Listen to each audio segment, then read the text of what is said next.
Over the last decade, my own call has been transforming.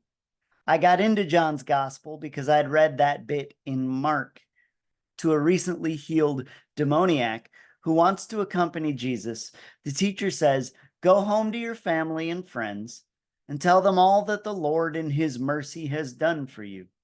It seems silly to ask a rejected follower who would inevitably feel all the emotions of grief to speak of God's mercy. But I remember Ram Dass's story where Maharaji said, "Give up anger and tell the truth." I had an intuition that I was called to something similar.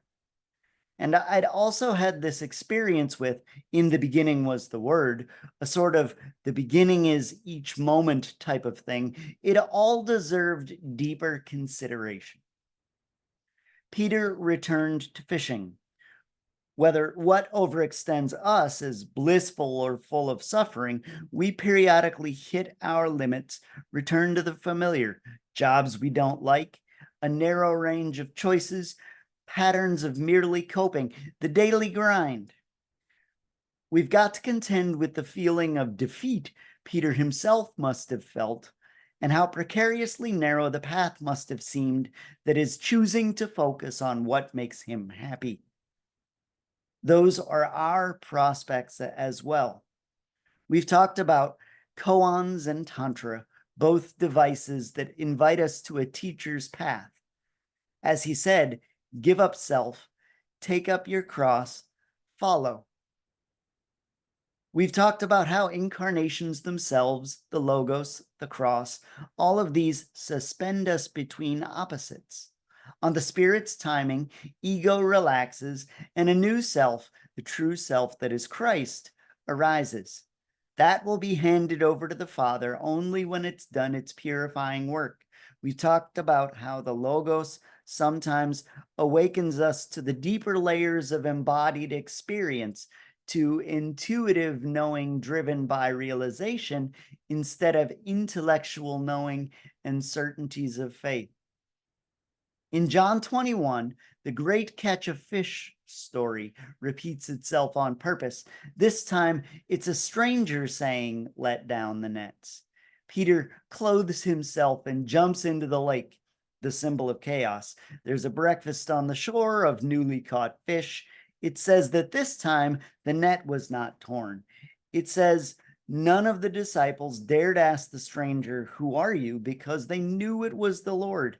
And we've got to be present to that. The potential fulfillments along the way are real, but they invite us to a bracketing of shame, resentment, remorse, which never stops and simply must be given less space. The Christ of John's gospel doesn't order disciples back to fill their homes with testimonies of mercy. That's a little flowery. He simply says, "A time is coming and is now here when you will all be scattered, each to his home." New beginnings like that require focused attention and intention. It's a heavy necessity, but one on which serenity increasingly depends. We've talked about imitation of, intimacy with, and internalization of Christ. First, we do what he did. Next, we invite him to share in absolutely everything we're doing. Then we lose sight of him because he is us. We can accept what we're averse to, let go of what we're attracted to because Christ is literally present in all of it. And it wakes us up in two directions.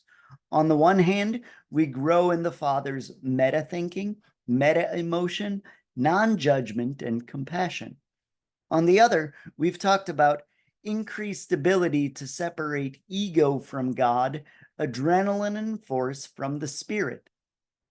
We learned to treat emotions and sensations with presence instead of judgment. 2 times, Simon was asked, "Do you love me?" And a third revealed a teaching. He grew increasingly uncomfortable as the questions continued. I'm not comfortable with the repetitive bouts with negative emotion, with the routine overstimulation of the workplace. Unreasonable demands do force focus, and it would be naive to say that it's not a source of suffering. But it's interesting to note that Jesus began by addressing his disciple as Simon, son of John, and the scripture ends by saying Peter felt hurt. Here is ever diminishing denial. The old is gone and the new has come. The old man, Simon, son of John, was invited to love, and the new man, Peter, was finally able to feel hurt, not numb, not caught up in coping mechanisms, just hurt. Finally, we talked about recollection. We listen without understanding. We look without comprehension. We breathe and feel past the point that thoughts of self fall away. We limit stimuli when we can, eat healthily, get whatever kind of exercise our mix of routine, resolve, and willingness permits. We offer mantra in as heartfelt a manner as we can, to have something to grab onto as we gain distance from self. In all directions, within and without, we abandon ourselves to Christ, who, as a nobody, not a somebody, becomes a reason to trust that thought and feeling are unnecessary. It's a heavy, heavy thing, and I don't want to discount its difficulty. I feel it immensely. In my better moments, I can articulate and believe things like this: the body will carry us, the nervous system's able to bear it, the mind is able to see the whole thing with compassion, and self is wholly, blissfully optional. But then it gets real. In John 21, Peter has endured the scattering in which each returns to his home. He's returned fully to his routine. None of the stressors of earning a wage and surviving have changed, but he has changed. His intuition tells him strangers are the Lord. He is vulnerable enough to feel hurt by repetitive lessons. He has something in the tank with which to continue in kindness despite ongoing stressors. Nothing has changed, but everything has changed. And here's the last koan of John's gospel. The beloved disciple who asked, Lord, who is it that's going to betray you, gets a mention in the gospel's final moments. We sit in struggle with a part of us who will always be waiting for the other shoe to drop. We sit with the teacher's other followers asking, what about him? And we hear the teacher's reply, if it is my will that he remain until I come, what is that to you? Come, follow me. There's a time for everything under heaven, a time to ask, who is the beloved disciple? And a time to say, oh, because an answer has appeared. Just as to Christ, Peter said, Lord, to whom shall we go?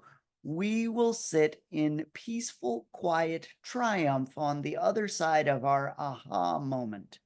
When the answer to who is the beloved disciple appears, we will ask joyfully, who else can it be?